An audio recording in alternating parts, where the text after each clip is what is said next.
My dear sisters and brothers, to understand Father Mermier's love and commitment to the poor and the marginalized, the theme for today's meditation, we need to visualize back to the time and situation he lived.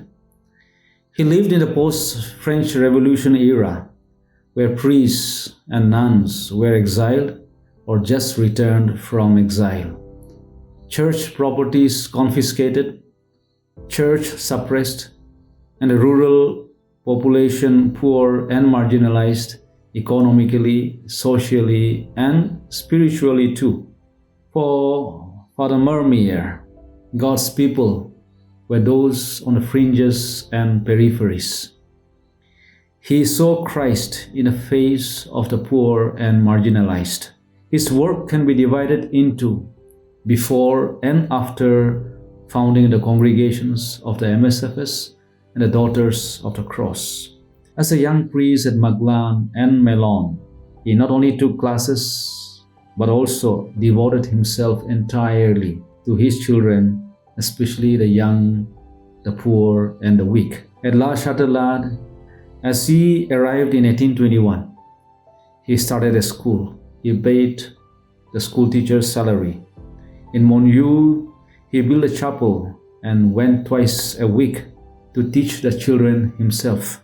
We find Father Mermier's life and ministry was always directed towards the poor and marginalized. After founding the congregation, on 10th May 1845, when propaganda assigned to the missionaries the province of Visakhapatnam in India, Father Mermier sent 4 priests and 2 brothers. Between 1846 and 1862, Father Mermier sent 26 priests and 5 brothers, half of the congregation, to India, besides 24 sisters of Saint Joseph.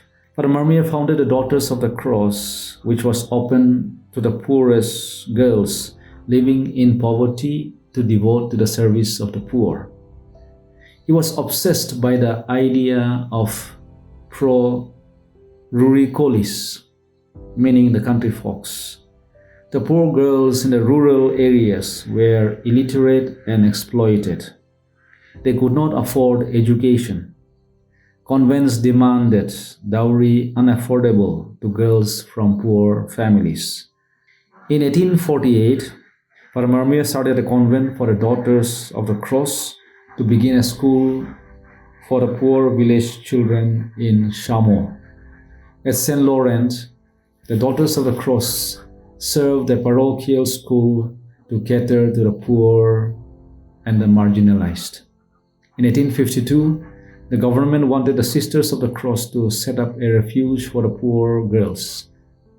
Love of God never exists without love of neighbor, and Father Peter Mermier was an epitome of this love. Let us be inspired by our founder.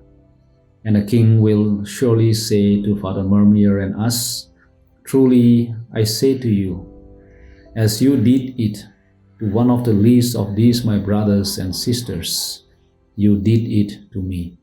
Live Jesus.